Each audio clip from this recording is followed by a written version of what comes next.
going on the camera.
God is getting to celebrate this moment. We are thanking and praising the students in that meeting, and we are praising the families from which we come, who was there.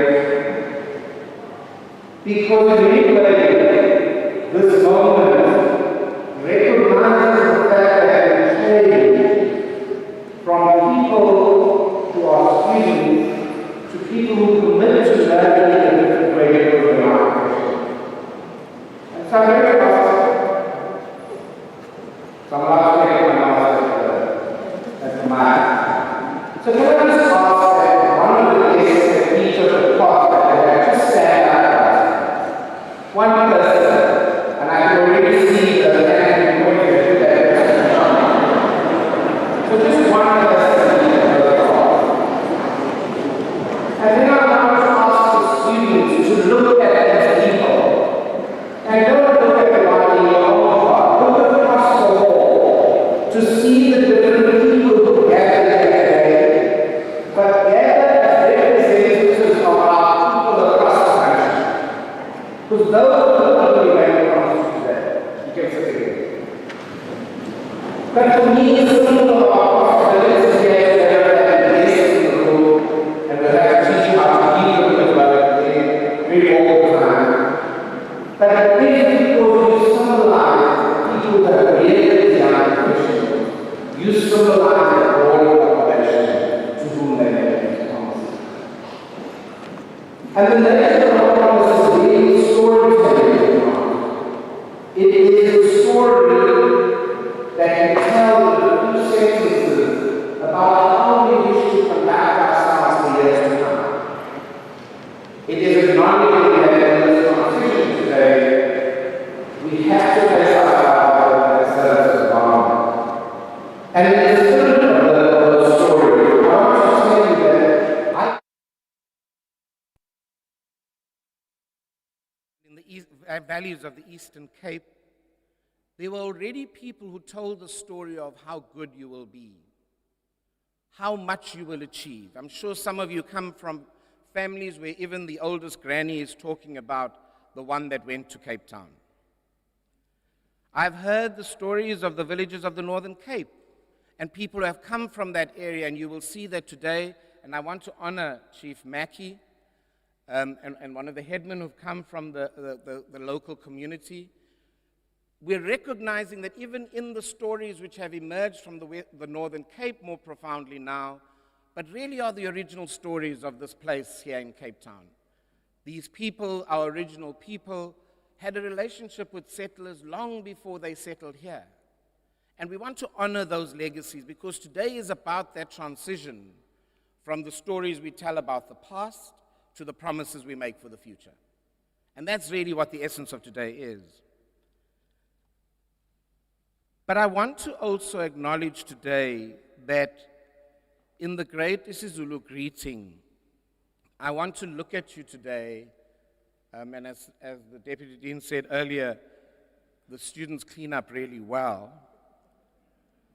Ngithi sawubona. Sawubona.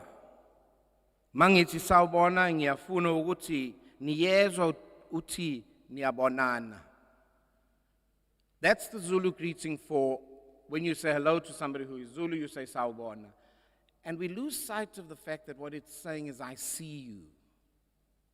Sawubona ngempela. And I'm saying, let's see each other for real at this moment. Because as you grow from here today, we want to say to you as you pass out that we see you.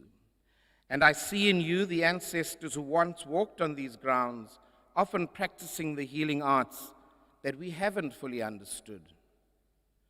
I see in you the naive matriculant who traveled from to Cape Town from far and wide, uncertain of what lay ahead. I see you in the mixed encounters of learning that you have had over these last years, encounters which filled you with knowing, but often caused great pain before this moment of celebration. I see you. And in this moment of fulfilling the promises that started out in you when your parents first named you, when the villagers first celebrated your capacity to learn, I see you. And as you leave today, I want to see you again as a reflection of who we look like in the faculty, in the places you will go, in the people you will become. You have come to the storm, and now you take a place in the tapestry that is the legacy of this faculty. Sawubona, I see you. And so as we come to this promise, you make your promise in a time of great pandemic. And even as we're gathering, I think I could detect some of the irritation as I was trying to herd you from this way and that way outside. But clearly the issues that we have to keep thinking about is keep your distance, reduce the dose, and disperse the virus by avoiding risky gatherings. We've taken every effort today to ensure that this is a safe gathering. And if you follow the instructions, I think we'll be okay. But today's oath-taking marks the transition into the promise of these people, because all of you have learned on the bodies of the vulnerable. Your learning has been inscribed on the poor and indigent of this city. And I want you to take that story away with you, because they've only come in their vulnerability, and some of them have been restored because as students you spent a little more time with them, and they really appreciate that. These people who come in their vulnerability mark a time to look back at Hippocrates, the original writer of an oath, but declare that you will continue to learn. I want to make a point in closing then that in the original Hippocratic oath, there's a very clear statement of taking care of oneself, of recognizing our limitations. And I think you've been in our faculty, it's been a hard year. I mean, last night we wept with a family at the deep weight we have carried this year.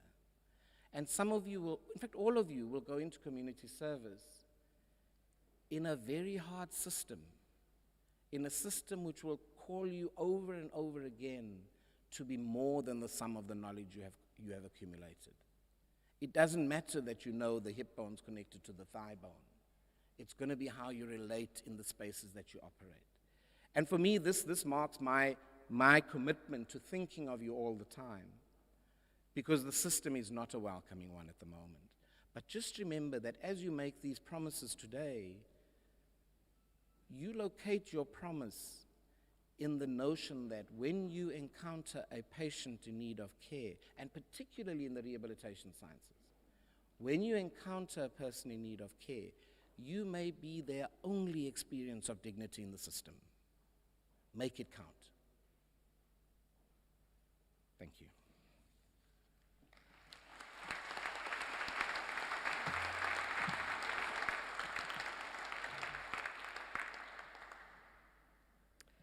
Thank you so much, Dean, for those wise words. Colleagues, we now are going to hear from some of our leading alumni and community members in preparation for taking your oath. So please listen carefully, be fully present, and hear what they have to say as you prepare yourselves to take this important declaration.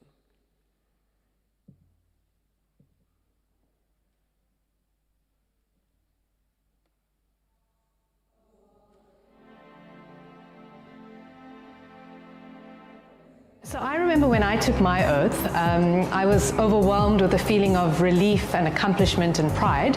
And the words made perfect sense, but it's only with experience that the words actually take some meaning and really come to life.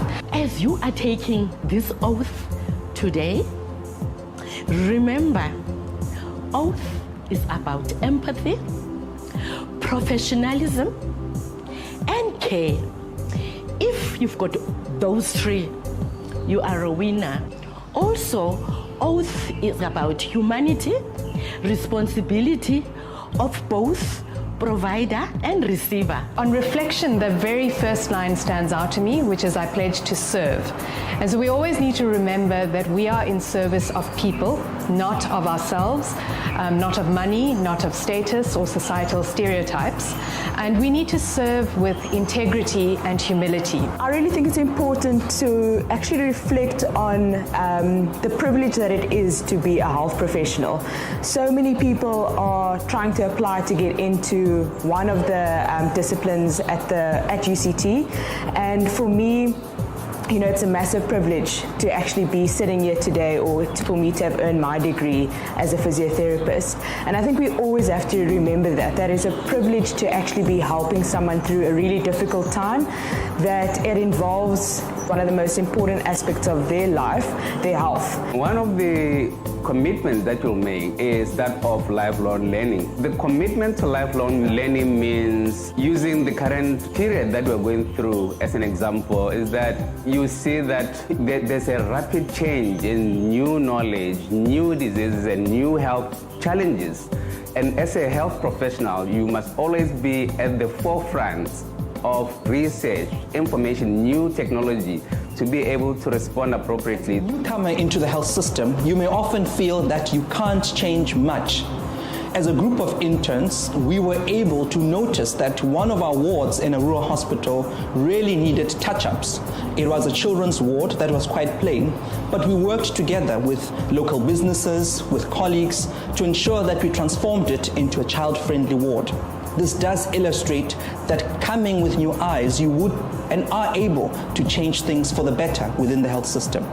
Working with an underprivileged team and providing the coaches with skills or the athletes with skills to enhance their abilities is amazing. And I think that's the important thing within South Africa, is that yes, we might not have the resources, for every team might not be equal and every hospital might not be equal, but we have so much skill and knowledge as health professionals that it's so easy to actually teach another person. As a health professional in South Africa, and given the inequalities in our societies, I think it's particularly important for health professionals to be mindful of those inequalities, to do their bits in terms of addressing those inequalities. And that will require us working not only across our disciplines in the health professions, but with other sectors, working intersectorally to make sure that we address the challenges of our societies in a comprehensive manner.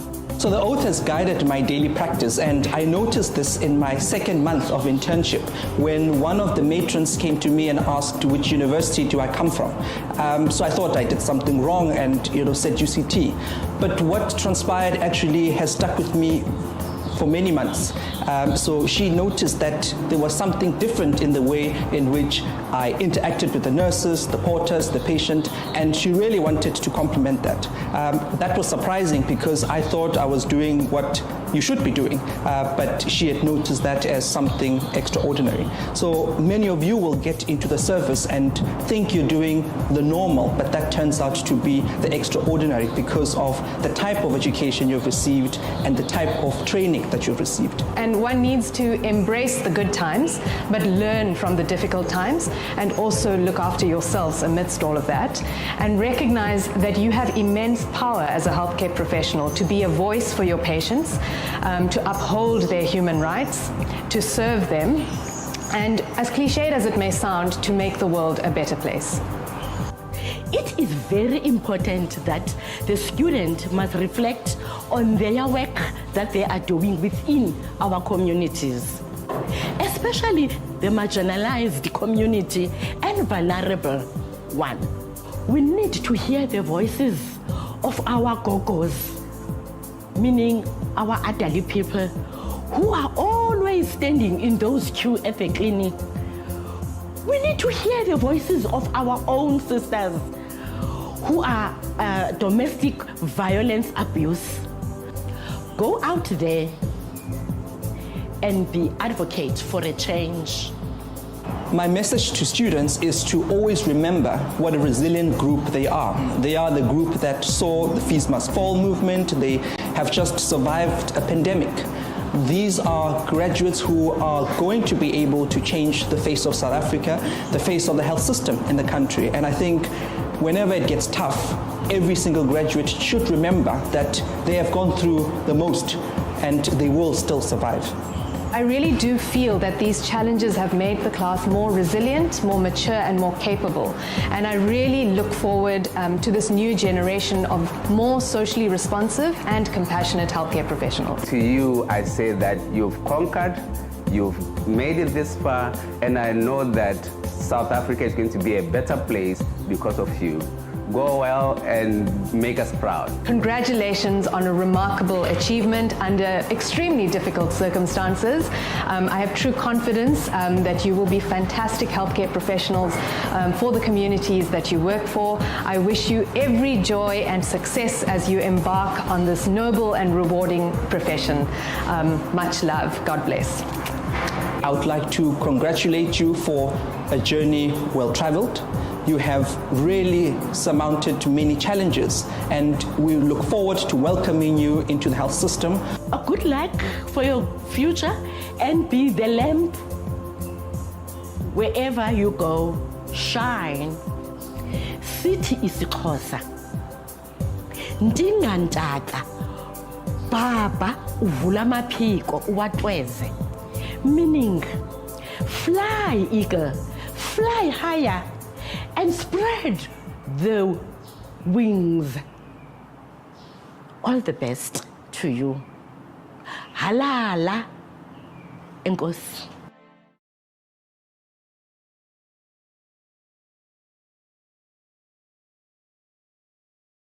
Just the gravitas of today and how important this is. We now have the head of the Kusan House of Traditional Leaders, Chief Mackey, and Headman Damons. The reason that we've invited them today is that they represent the communities we serve as health professionals.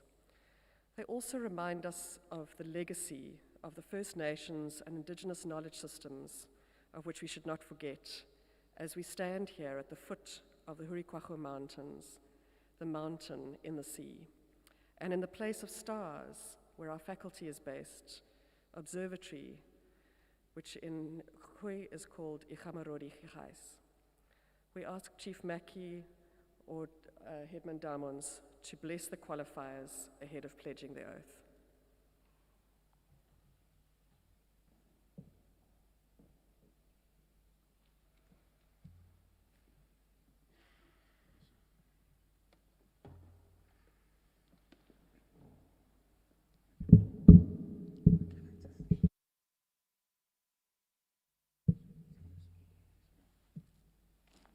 Tawedes means greetings. Tainches, good day. Taesa, blessings. Professor Lionel Green Thompson, we had a discussion, a very fruitful discussion with the professor, with Dr. Tracy Naledi and Leader Rhoda. And he hasn't truly forgotten the words spoken by Headman Joe Damons.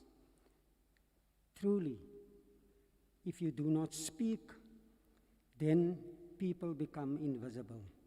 And we want to break the veil of invisibility for the Aboriginal, Indigenous, sovereign nation people of this beautiful land, which we call, amongst other names, Arema, the ancient name.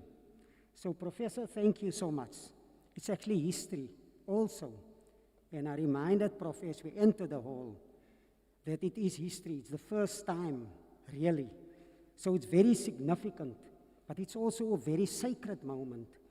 Because remember, people, and especially the people who have studied here. Yes, I've been involved 30 years with universities, but this institution, its foundation is planted in a very sacred place, the most sacred mountain, the mountain of the sea mountain, or the mountain out of the sea. And it starts at Cape Point, right through Landudno. It's very important, and my fervent hope and prayer, abiding prayer, is that this spirituality, the sacredness will stuck with you. And when you leave the University of Cape Town, you'll look back to reflect. And therefore, my message today to you, first I want to say to the parents, Gangans, thank you. Kai Gangans, deep appreciation. Kai se Gangans means I cannot express my thankfulness to you and to the professor and the authorities of the University of Cape Town. But truly, what I want to say is this: you are educated. So therefore, my plea, my supplication to you today is to inculcate spiritual virtues. Never forget, you're a human being. Kun kwena, koinsan means human being. We are human beings, therefore created spiritual beings. Therefore, sacredness, holiness must always be part of whatever we do. We must never ever forget it. Therefore, the humanity in createdness, the great spirit creator, which is one, indivisible. Let us hold on to that. Whatever you do, every action, let it be part of a spiritual, sacred reflection. Bring forth that which is within you. I'm mentioning it to you because it's very, very important. Because we live in a busy world. And busy means bound under Satan's yoke. That is what the word means. We don't have time. But time is a gift. And you need to understand it's a sacred gift. It does not come from us. However, we've been given time. How long? That is the secret and a mystery and a sacredness of life. That is what it is. So therefore, please, human beings, and never say, I'm a human. Then you become something else. You are a human being, a sacred spiritual being. And let your action, whatever you do, when you go forth, you be the change agent. Because there can never be transformation without change. It's the first step towards that transformation, which is a deep, deep spiritual rejuvenation in which the inner human being. So when you travel, and we are all sojourners, temporary, we are on a journey as sojourners. But let the journey start inside. Get in touch with your indwelling spirit, and then you move outside. So that the journey is continuously two ways. And remember our relationship. It's a circle, the sacred circle. The fire forces us to stand in a circle. So for the Aboriginal people, the circle is very sacred. So we are all within the circle. The Great Spirit Creator is the circle and the center of the circle. And therefore, sacredness must be part of us. It must be part of us. We must strive to be holy, to be sacred. It is important, it's imperative. And we must make time for reflection. Richard Stevens wrote a book, beautiful book, Community Beyond the Vision. We are created for one another. We are communal, we are community. It is what it is. It's undeniable. And we have a fourfold, I want to end off here with a fourfold relationship. Is the Tao, the Great Spirit Creator, is the I, is the other, and is the rest of creation.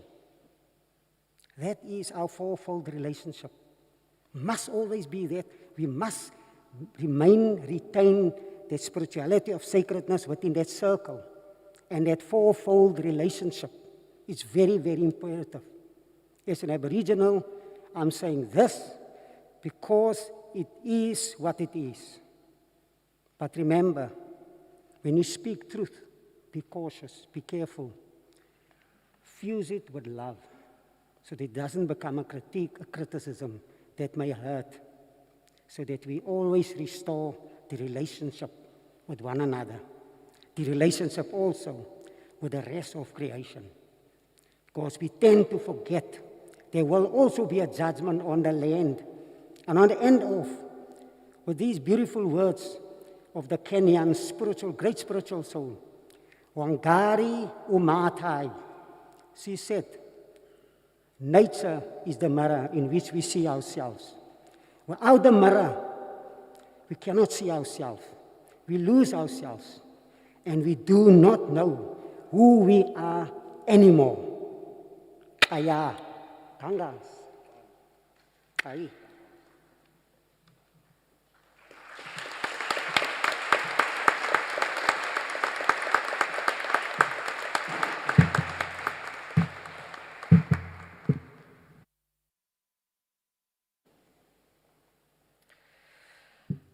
I'm going to hand over shortly for the Dean to lead you in taking the pledge.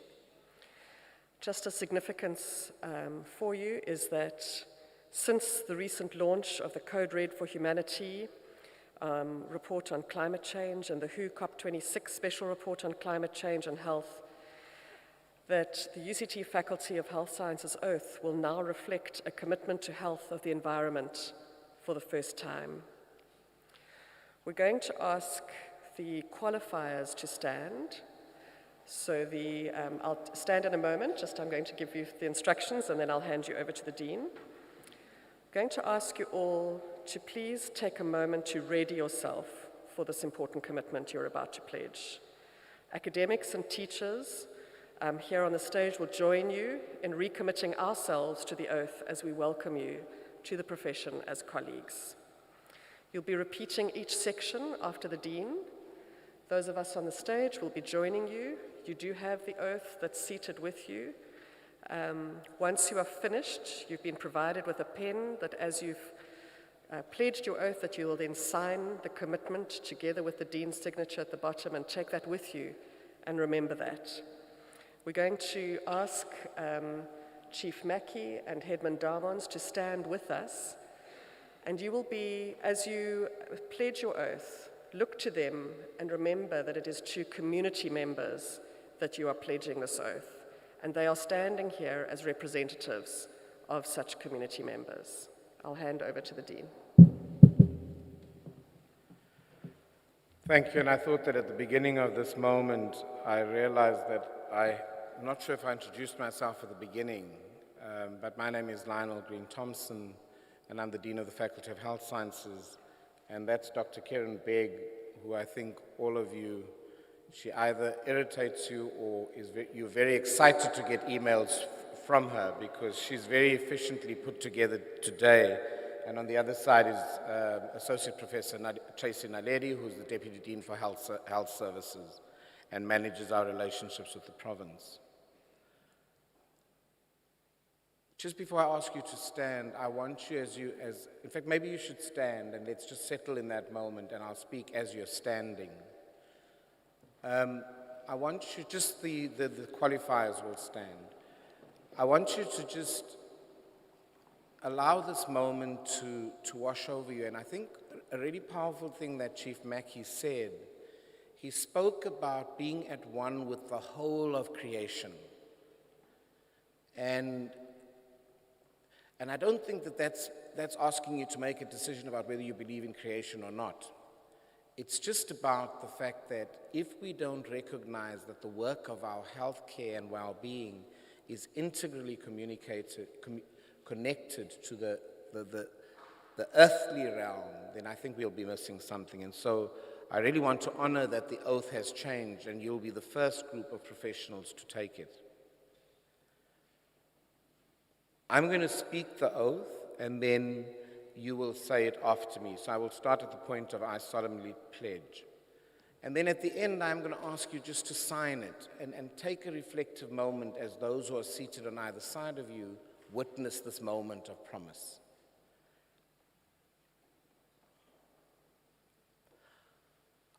I solemnly pledge to serve humanity.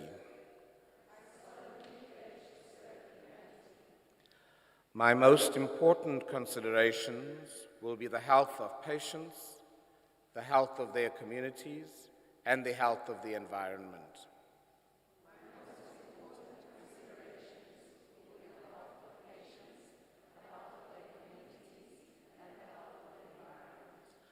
I will not permit considerations of age, gender, race, religion, ethnic origin, sexual orientation, disease, disability, or any other factor to adversely affect the care I give to patients.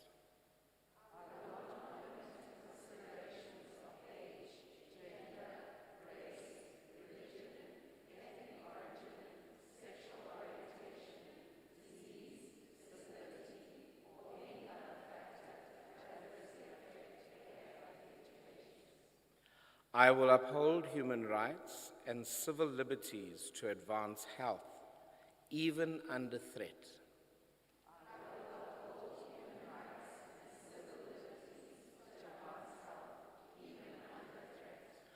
I will engage patients and colleagues as partners in healthcare.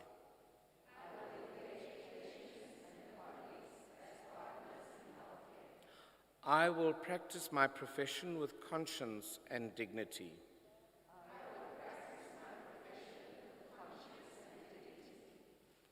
I will respect the confidentiality of patients, present or past, living or deceased.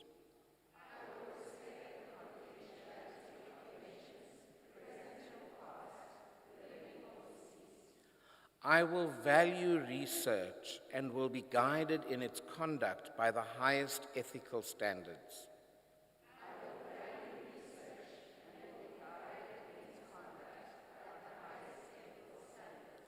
I commit myself to lifelong learning. I make these promises solemnly, freely, and upon my honor.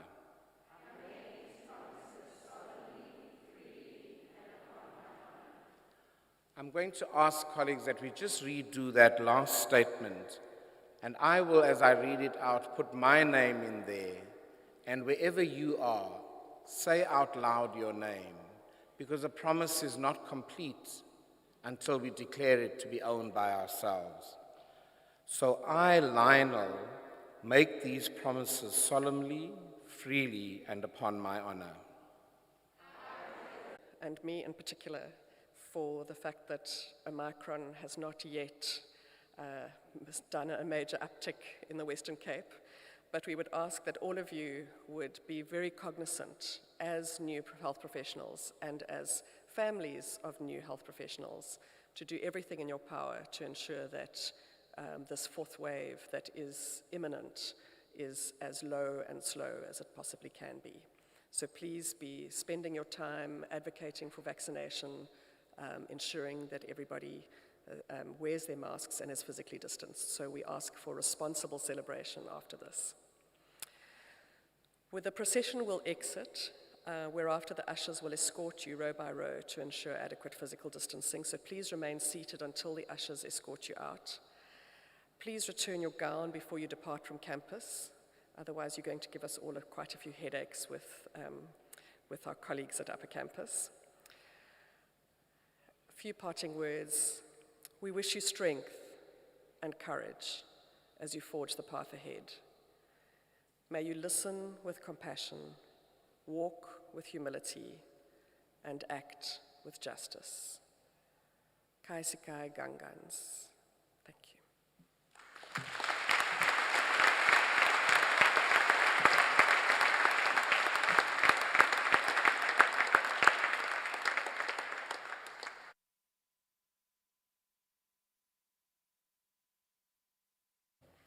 We're going to just ask Sky and her team to come and play us out.